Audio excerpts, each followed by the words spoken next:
The walls behind the coffee area at the shop are blank and it is really disorganized. So I started designing and here's what I came up with. This is the inlay design of the parts that fit for the Nespresso Virtuo cups, and this is what we're going to be working with. There's tons of tool paths here, and this inlay is done a little bit differently than you might typically do it. There's extra gap around the edge here, and that's going to hide any sort of issues that we might have with fitment, although we do go over in the plans how to get a perfect inlay like this, but more importantly, this is going to hide any squeeze out that we might have on the inlay itself from the glue when we glue it into the backer board. This is what it looks like in the 3D view, and you can kind of see how that looks.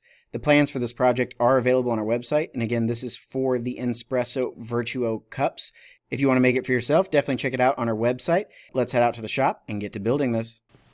When doing an inlay project, I always like to start with the inlay pieces first. That way we can test fitment into the pockets once we get those cut. So we're going to go through and get all of those cut using an 1/8 inch down cut bit, using a vacuum table to hold these pieces down. However, I am going to be using tabs as these pieces have a really small parts and I don't want those to come up or chance them coming up at all.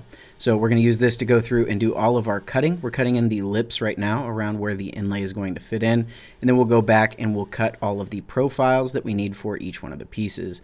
I'm using a down cut bit here to do all of the cutting, as I'm going to be rounding over the outside edges or the bottom side edges anyways, so whether that makes a clean cut there doesn't really matter or not, as we will just be rounding those over later. So all of the pieces are now cut. We can get that moved out of the way and see what that's going to look like.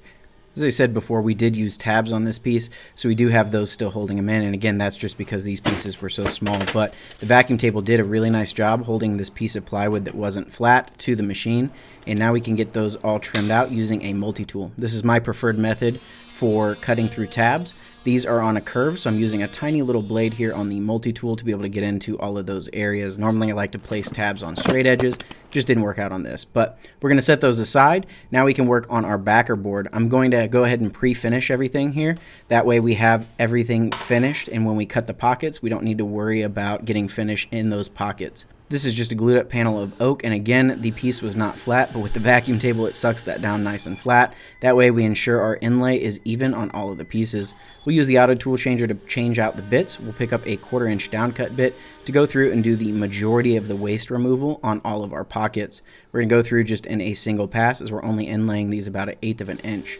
This removes the majority of the material, and then we'll finish up with that 1/8 inch bit to do all of the finer details that the 1/4 inch bit could not reach. Again, using a down cut bit here to provide that perfectly clean top surface. We'll switch out for the 1/8 inch bit, and as you can see, it just picks up those tips in the areas that the 1/4 inch bit was not able to reach.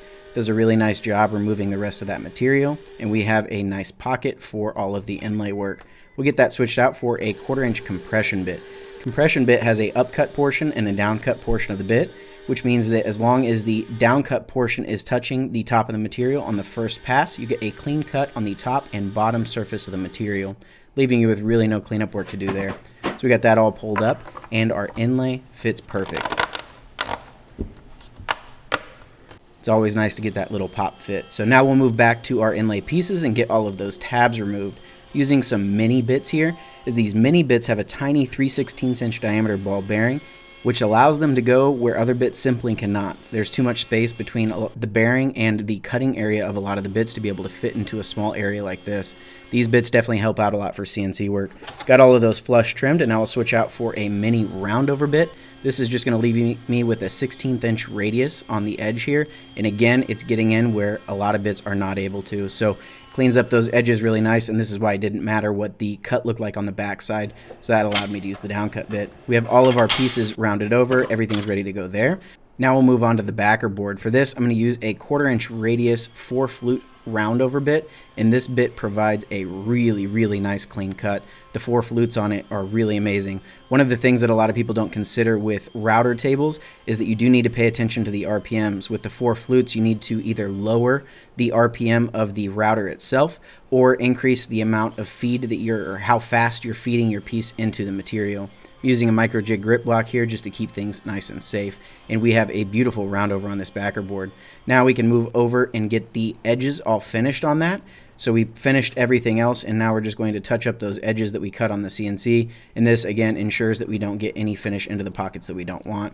Now we're going to stain our inlay pieces, and for that I'm using some black India ink. I'm just trying to avoid getting that on the part that's going to be inlaid, but basically we applied that to all of the pieces and then wiped it off. While the ink is drying, we'll turn our attention to how we're going to hang this on the wall, and for that I'm going to use French cleats. I really like this hanging method as it's super simple and easy to do. Basically just tilted the blade over on the table saw to 45 degrees, ran a 1/4 inch piece of plywood through the table saw, then got those cut down to size with a spacer as well. Then I can just mark out some lines on my backer board to get those installed parallel with the bottom edge, and then I can just level it out on the wall when we get it installed. Using a 55227 Nomar countersink, this thing is amazing at getting a countersink at the exact right depth. With the Nomar stop, it doesn't mess with the surface of the material or leave any marks there, allowing you a perfect countersink without having to do any cleanup after. We'll just install the spacer on the bottom in the same way, and this is now ready to go. Even without the inlay, I really love the way that this looks. But with the inlay pieces, we did use a water-based dye on there, which tends to raise up some of the grain. So to handle that, I'm just using a steel bristle brush, and that takes away almost all of the fuzzies there on the edge without taking away or messing with the stain at all. I did the same thing in the areas that needed it on the rest of the pieces, and we'll go ahead and get this inlay installed. I'm using some Type Bond 2 wood glue to hold everything in place. That's going to do a nice job holding everything there and ensuring that this doesn't move on me. So I got all of the pieces in there. Some of them needed a little more persuasion, so I used a rubber mallet on that. There was also a little bit of squeeze out here on this middle piece, as there isn't a lip on those inside edges, and a plastic straw works really well for cleaning out that glue. Got all of the rest of the pieces installed, and everything looked really nice. Really happy with the way that this thing looks overall, and I love the contrast between the black of the die and the backer board. So we'll get that mounted on the wall and get our pods all put in. I absolutely love the way that this project turned out. Couldn't be happier with the overall look of it. However, I do now have another problem, that the other coffee maker that I have, the smaller one, I don't have an organizer for those pods, so this project is going to lead to another one to make another organizer for that one. That way we can get rid of that basket there in the middle. But anyways, that's going to do it for this one. Hopefully you guys enjoyed this video. Check out the plans on our website. Drop a comment down below. I'd love to hear what you guys think of it. I'll catch you guys back out here on the next one. Have a great day, everyone.